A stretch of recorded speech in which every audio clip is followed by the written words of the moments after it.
I'm meteorologist Paul Dorian here on Monday morning, November 15th. A cold front that's working its way right now through the northeastern part of the nation. Today will be a windy and cold day to start the new work week in places like D.C., Philadelphia, New York City. A colder than normal air mass is following this frontal system, the third in a series of three fronts over the last few days that have passed through the northeastern part of the nation. It remains quite chilly on Tuesday as well in much of the mid-Atlantic region, the northeast U.S. Then we have a noticeable warm-up coming for Wednesday and Thursday ahead of the next front. That next strong cold front comes through late Thursday night into early Friday, ushers in yet another colder than normal air mass for this time of the year for Friday and Saturday into the mid-Atlantic region, into the northeast U.S. Then we're working our way through the weekend into Thanksgiving week, and there's certainly some potential for cold and stormy conditions for Thanksgiving week, and we'll talk about that right up front here in this video discussion. The possibilities for next week looks quite interesting indeed. At least potentially looks cold and stormy for Thanksgiving week. This is a forecast map by the ensemble version of the European model from last night's run for 10 days out. We're talking about next Wednesday night, Thanksgiving Eve.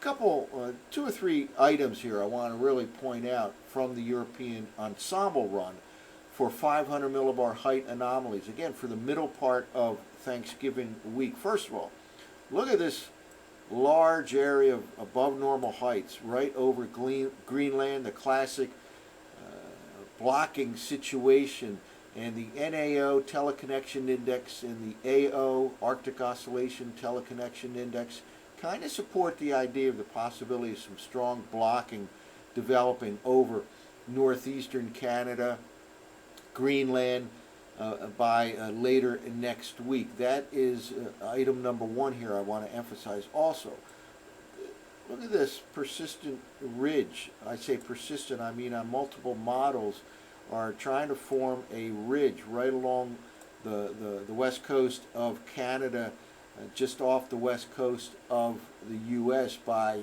early to middle part of next week. And that helps to produce the possibility of some colder than normal air dropping to the south and east from western Canada all the way into the northern plains. Finally, take a look at this upper level low situated over the upper Midwest, the Great Lakes, into the northeastern part of the nation.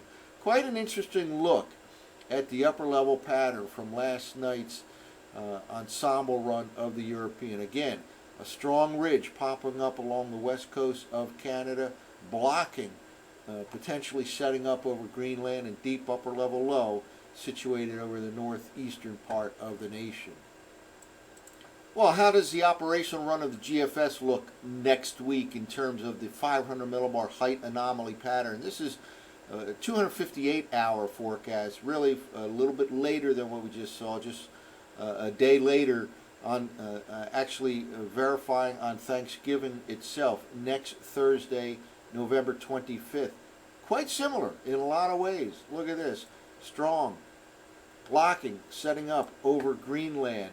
Strong upper level ridging popping up over the western part of the U.S., the western part of Canada. Again, that promotes the possibility of cold air masses dropping from northwestern Canada right into the northern part of the U.S., and that ultimately could spread to the east, especially with upper level low situated over the Great Lakes and the northeastern part of the nation. So that we're looking at two different models here, the ensemble version of the Euro and the operational GFS for the middle part of next week, the latter part of next week. Quite interesting indeed possibilities here with blocking to the north by the middle part of next week.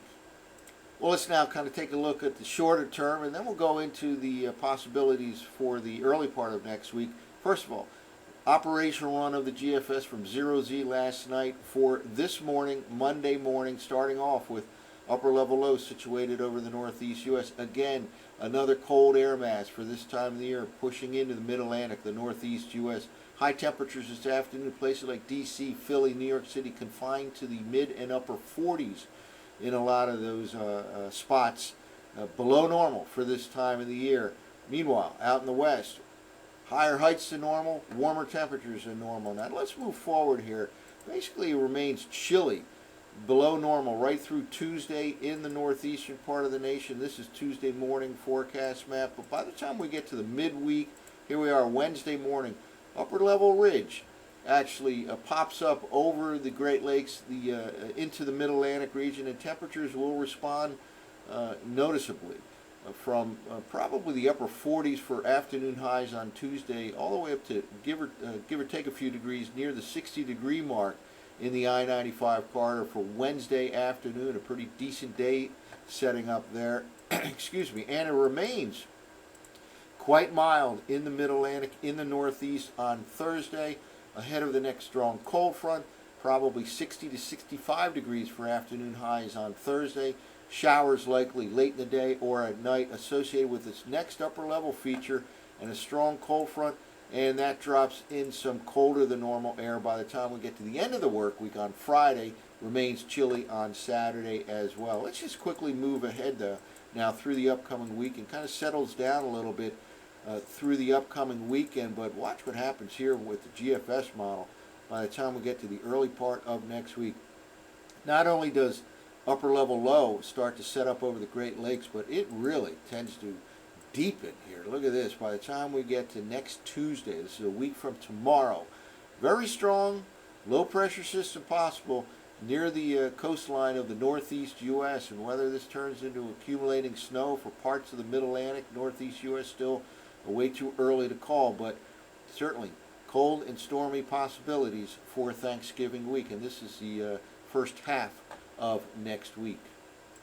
Well, let's now walk through the surface forecast maps from the 0Z GFS model run. Still could be a lingering rain shower, maybe even a few snowflakes mixed in the I-95 corridor region early today, but basically it'll be a partly sunny day and becoming windy. Winds can gust out of the west to northwest up to 30-35 miles per hour in the Mid-Atlantic region, certainly below normal conditions.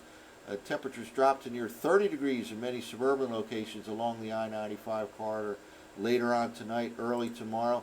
Again, it remains chilly on Tuesday. This is the Tuesday morning forecast map, but tomorrow, although it will be chilly, we'll have little to no wind. A big difference compared to what we'll experience this afternoon. And then look at these red lines here. These are the represent the temperatures warming up here, the thickness lines, by the time we get into midweek. Wednesday morning forecast map, a little bit of southwesterly flow develops. Temperatures will respond noticeably up into the 50s, maybe 60 degrees in the I-95 corridor region. It remains warmer than normal on Thursday ahead of this next cold front. This is the Thursday evening forecast map. Next strong cold front arrives, probably some shower activity late Thursday afternoon, Thursday night in this part of the nation, and that will usher in colder air for the end of the week, Friday and Saturday as well. And then we'll have to focus in for the potential threat for early next week, with possibility of a big storm developing along the northeastern U.S. coastline Monday night, Tuesday time frame of next week. Many, many days away to that, but there is certainly some potential for cold and stormy weather pattern for Thanksgiving week. Meanwhile, over the next 48 hours, colder than normal conditions in the Mid-Atlantic region and the northeast U.S. That's it for now. I'm meteorologist